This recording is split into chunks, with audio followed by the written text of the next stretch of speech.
Hello friends, आज हम explain करेंगे मार्वल सिनेमैटिक यूनिवर्स की 5वीं मूवी थॉर को, जो कि साल 2011 में रिलीज हुई थी और ये मार्वल की चौथी मूवी थी। मूवी शुरू होती है और हमें न्यू मैक्सिको का सीन दिखाया जाता है, जहां जेन फॉस्टर प्रोफेसर सेल्विक और अपने फ्रेंड डार्सी लुइस के साथ रात के अंधेरे में आसमान में लाइट के चमकने का इंतजार कर रहे होते हैं, क्योंकि जेन ने इस लाइट को पहले भी देखा था और इस बार वो प्रोफेसर सेल्विक को ये लाइट दिखाना चाहती थी। कुछ देर बाद उन्हें आसमान में बहुत ही ज्यादा लाइट दिखाई देती है, तो वो उसके तरफ जाते हैं। तभी अचानक एक बवंडर उनके सामने आता है। वो उस बवंडर के अंदर जाते हैं जहाँ थॉर उनकी गाड़ी से टकरा जाता है। इसके बाद कहानी 965 एडी की दिखाई जाती है, जहाँ पर कुछ फ्रोस्ट जायंट को दिखाया जाता है जो धरती पर कब्जा करना चाहते हैं। ये फ्रोस्ट जायंट यूटनहाइम प्लेनेट से आए हैं। दरअसल इस कहानी में 9 अलग दुनिया दिखाई गई है, जिसमें से एक यूटनहाइम भी है। यूटनहाइम का राजा लोफी 8 ग्रहों पर कब्जा करने का सोचता है और वो शुरुआत अर्थ से करता है। यहाँ पे अर्थ को मिडगार्ड के नाम से जाना जाता है। इससे पहले कि लोफी अर्थ पर कब्जा कर ले, उसे रोकने एसगार्ड का राजा ओडिन अपने सैनिकों के साथ अर्थ पे आते हैं। एसगार्ड इन 9 दुनियाओं में सबसे शक्तिशाली है, जहाँ के लोग सबसे लंबी उम्र जीते हैं और वो बहुत ताकतवर होते हैं। अर्थ के लोग इन्हें गॉड मानते हैं। यहाँ पे फ्रोस्ट जायंट और एसगार्डियन के बीच घमासान युद्ध होता है और इस युद्ध को एसगार्डियन जीत जाते हैं। इस हार के बाद फ्रोस्ट जायंट के राजा को ये वादा करना पड़ता है कि वो आज के बाद किसी भी दुनिया पर हमला नहीं करेंगे। ओडिन यहाँ पर फ्रोस्ट जायंट का सबसे ताकतवर हथियार, जिसे कैस्टल ऑफ एंशिएंट विंटर कहा जाता है, उसे छीन लेते हैं और वापस अपनी दुनिया एसगार्ड आ जाते हैं। इसके बाद धीरे धीरे समय बीतता है और कई 100 साल बीत जाते हैं और समय आता है प्रेजेंट टाइम का, यानी कि 21वीं शताब्दी का। यहाँ हम देखते हैं कि ओडिन के 2 बेटे हैं। बड़े बेटे का नाम थॉर है और ये काफी ताकतवर है। इसके पास अपना एक हथियार है जिसका नाम म्यूनीर है। ओडिन के दूसरे बेटे का नाम लोकी है। लोकी थॉर जितना शक्तिशाली तो नहीं, पर वो जादुई कलाओं में बहुत ही माहिर है। आज ओडिन अपने बेटे थॉर को राजा बनाने का ऐलान करने वाले थे, लेकिन इससे पहले कि वो ऐसा करते, वहाँ कुछ फ्रोस्ट जायंट घुस जाते हैं और अपना सबसे ताकतवर हथियार, जिसे ओडिन ने उनसे छीन लिया था, उसे चुराने के लिए आ जाते हैं।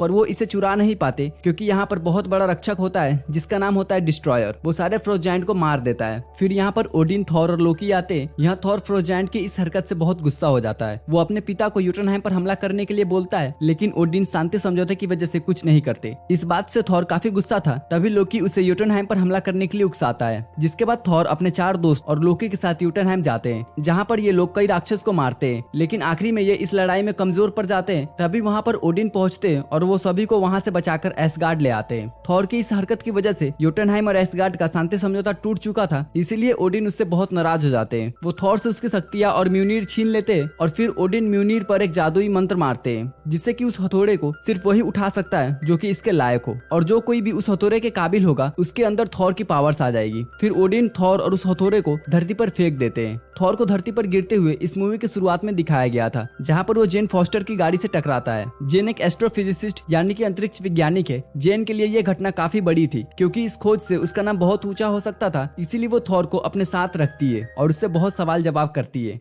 थॉर का हथौड़ा म्यूनीर भी न्यू मैक्सिको शहर में गिरा था। वहाँ उसे उठाने के लिए लोग बहुत कोशिश करते हैं, पर ओडिन की उस जादुई मंत्र की वजह से उसे कोई नहीं उठा पाता, क्योंकि कोई भी उसके काबिल नहीं था। यह हथौड़ा जब सील्ड के नजर में आता है, तो वो लोग उस जगह की घेराबंदी कर लेते हैं और हथौड़ा उठ क्यों नहीं रहा है इसका रिसर्च करने लगते हैं। इसके बाद सील्ड के एजेंट जेन की सारी रिसर्च का डाटा छीन लेते हैं, ताकि इस रहस्यमय घटना का किसी को कुछ पता ना चले। थॉर को जब पता चलता है कि म्यूनीर उसी शहर में है, तो वो उसे उठाने के लिए वहाँ चला जाता है, पर वो उस हथौड़े को उठा नहीं पाता, क्योंकि वो इस वक्त इसे उठाने के काबिल नहीं था। वहाँ सील्ड के लोग उसे गिरफ्तार कर लेते हैं। दूसरी तरफ एसगार्ड में लोकी काफी परेशान था, क्योंकि यूटनहाइम के लड़ाई के वक्त जब एक फ्रोस्ट जायंट ने उसे छुआ था, तब उसके हाथ का कलर बदल गया था। इसी परेशानी में वो कैस्टल को जाकर उठाता है, तो वो फ्रोस्ट जायंट की तरह दिखने लगता है। लोकी जब इसके बारे में अपने पिता से पूछता है, तो ओडिन उसे बताते हैं कि कई सालों पहले फ्रोस्ट जायंट और उनके बीच लड़ाई हुई थी। तब यूटनहाइम में एक मंदिर में उन्हें एक राक्षस का बच्चा मिला था। ये बच्चा वहाँ के राजा लोफी का बेटा था। क्योंकि ये बच्चा काफी छोटा और कमजोर था, तो लोफी ने उसे मरने के लिए छोड़ दिया था। ये बच्चा था लोकी, जिसके बाद ओडिन ने उसका रूप बदल के अपने साथ रख लिया। यहाँ ओडिन को ये उम्मीद थी कि एक दिन लोकी यूटनहाइम और एसगार्ड के बीच दोस्ती का कारण बनेगा, पर सच्चाई जानने के बाद लोकी ओडिन पर बहुत गुस्सा होता है। इतने सारे सदमा झेलने के बाद ओडिन की तबीयत बिगड़ने लगती है और वो ठीक होने के लिए गहरी नींद यानी कि ओडिन स्लीप में चले जाते हैं। इसके बाद लोकी एसगार्ड का किंग बन जाता है। मौके का फायदा उठाकर लोकी यूटनहाइम जाता है, जहाँ वो लोफी को कहता है कि अगर वो ओडिन को मार दे तो वो उनका कैस्टल वापस कर देगा। इससे यूटनहाइम का भी फायदा होगा और लोकी भी हमेशा के लिए एसगार्ड का किंग बन जाएगा। लोफी ये सौदा के लिए मान जाता है। इसके बाद लोकी थॉर से मिलने अर्थ पे जाता है, जहाँ वो थॉर से झूठ बोलता है कि ओडिन मर चुके हैं और उसे एसगार्ड पे आने की सख्त मनाही है। आगे हम देखते हैं कि प्रोफेसर सेल्विक थॉर को शील्ड के कैद से छुड़ा लेते हैं और अब थॉर एसगार्ड को भूलकर धरती पर ही रहने का सोचता है। जेन के साथ रहकर थॉर में काफी बदलाव आने लगता है और वो अच्छा बनने लगता है। उधर एसगार्ड में थॉर के चारों दोस्त थॉर के एसगार्ड से निकलने से काफी नाराज होते हैं, इसीलिए वो थॉर से मिलने के लिए धरती पे आते हैं और वो उसे लोकी के झूठ के बारे में थॉर को बताते हैं। लोकी को जब इसके बारे में पता चलता है तो वो थॉर और उसके चारों दोस्तों को मारने के लिए डिस्ट्रॉयर को धरती पे भेजता है। डिस्ट्रॉयर धरती पे आके काफी तबाही मचाने लगता है। थॉर के चारों दोस्त उसे रोकने की कोशिश करते हैं पर वो उसे नहीं रोक पाते। फिर थॉर लोकी को शांत करने के लिए अपनी कुर्बानी देने के लिए तैयार हो जाता है। फिर डिस्ट्रॉयर उस पर जानलेवा हमला करता है जिससे कि वो लगभग मर ही जाता है, लेकिन थॉर के इस बलिदान की वजह से उसे उसकी शक्तियां और म्यूनिर वापस मिल जाता है, जिससे कि वो डिस्ट्रॉयर को हरा देता है। इसके बाद थॉर अपने दोस्तों के साथ एसगार्ड आता है। इधर एसगार्ड में ओडिन को मारने के लिए लोफी वहां पहुंच जाता है, लेकिन वो जब ओडिन को मारने ही वाला होता है तब लोकी उसे धोखा देके उसे मार देता है ताकि वो ओडिन की नजर में अच्छा बन सके। तभी वहां थॉर भी पहुंच जाता है। थॉर और लोकी के बीच लड़ाई शुरू हो जाती है। लोकी इस कोशिश में लगा था कि वो सारे फ्रोस्ट जायंट को मार के ओडिन को ये दिखा सकेगा कि वो उसका लायक बेटा है, इसीलिए वो बाइफ्रोस्ट की मदद से यूटनहाइम को तबाह करने की कोशिश करता है। पर थॉर उसे ऐसा करने से रोकता है क्योंकि वो अब दयालु बन गया था। थॉर अपने हथौड़े से पुल को तोड़ने लगता है ताकि वो यूटनहाइम को तबाह करने से रोक सके,